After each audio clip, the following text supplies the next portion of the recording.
Alhamdulillahirabbil alamin. Wassalatu wassalamu ala asyrafil anbiya'i wal mursalin wa ala alihi wa ashabihi wa man tabi'ahum bi ihsanin ila yaumiddin, amma ba'du. Pada kesempatan kali ini kita akan berbicara tentang rukun iman yang keenam, yaitu beriman kepada qada dan qadar, baik yang baik ataupun yang buruk. Yang demikian, bagaimana seorang mukmin mereka beriman terhadap apa yang ditentukan oleh Allah Azza wa Jalla, kebaikan atau menurut mereka keburukan, yang itu merupakan bagian daripada ketentuan Allah Azza wa Jalla. Allah mengetahui apa yang belum terjadi, bagaimana terjadinya. Dan Allah Subhanahu wa taala menulis semua kejadian tersebut di Lauhil Mahfuz. Dan semua yang terjadi itu karena kehendak Allah Subhanahu wa taala, dan Allah yang menciptakan segalanya, karena Allah adalah zat yang maha melakukan apa yang Allah inginkan.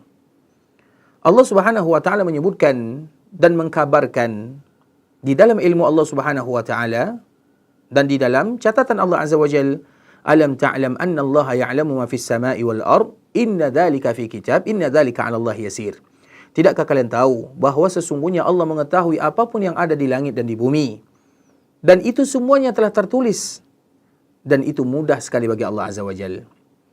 Di dalam hadis yang dibawakan oleh Abdullah bin Amr bin As radhiyallahu ta'ala anhuma, dia mengatakan, aku mendengar Nabi sallallahu alaihi wasallam pernah menyebutkan, kataballahu maqadiral khalaiq qabla an yakhluqas samawati wal arda bi 50,000 sanah wa arshuhu 'alal ma'.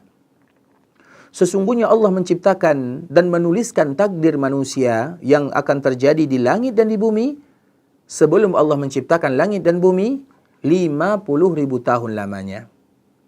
Kemudian beliau melanjutkan, wa arshuhu 'alal ma'. Arasy Allah itu berada di atas air. Allah Subhanahu wa taala juga menjelaskan bagaimana kehendak Allah Subhanahu wa taala yang pasti terwujud dalam setiap segala sesuatunya. Makanya Allah menyebutkan, wa ma tasyauna illa an yasha'allahu rabbul alamin. Apapun yang kalian inginkan, kecuali keinginan kalian tersebut adalah keinginan dari Allah Subhanahu wa taala. Dan Allah Subhanahu wa taala juga menjelaskan bahwa semua yang terjadi itu Allah yang menciptakan. Wallahu khalaqakum wa ma ta'malun. Allah yang menciptakan, dan bahkan apa yang kalian lakukan Allah juga mengetahui. Sehingga di antara bentuk kelaziman agar berimannya kita kepada takdir Allah Azza wa Jalla benar, maka kita harus tahu bahwa yang pertama, seorang hamba mereka memiliki keinginan. Sebagaimana yang Allah Subhanahu wa taala sebutkan, liman syaa minkum ay yastaqim, siapapun di antara kalian yang ingin, maka mereka akan istiqamah. Kemudian dalam ayat yang lain Allah menyebutkan, la yukallifullahu nafsan illa wus'aha. Allah tidak akan membebankan seorang hamba kecuali apa yang ada dalam kesanggupannya. Hanya saja poin yang harus kita ingat bahwa sesungguhnya kehendak hamba dan keinginan tersebut itu tidak akan keluar daripada apa yang Allah ciptakan dan apa yang Allah kehendaki bagi mereka. Artinya apakah seorang hamba mereka memiliki keinginan? Iya.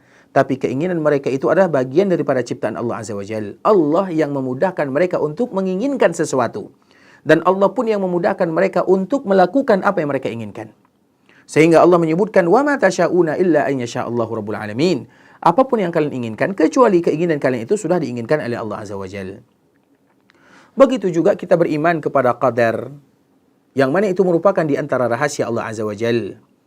Apa yang Allah jelaskan, maka kita mengetahuinya dan kita beriman. Apa yang Allah tidak jelaskan, maka kita menyerahkan diri dan beriman kepadanya.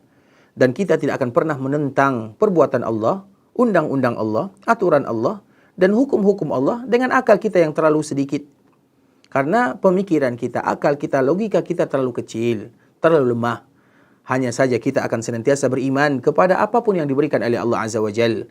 Karena Allah tidak ditanya apa yang Allah lakukan, tapi kita yang ditanya apa yang kita lakukan. Karena tujuan daripada beriman kepada qada dan qadar adalah bagaimana kita menyerahkan diri kepada Allah, kemudian beribadah dengan apapun yang diinginkan oleh Allah Azza wa Jalla. Semoga Allah Subhanahu wa taala memberikan kepada kita takdir yang terbaik, yang mana bisa mendatangkan keridhaan Allah Azza wa Jalla. Barakallahu fikum wa jazakumullahu khaira. Wassalamualaikum warahmatullahi wabarakatuh.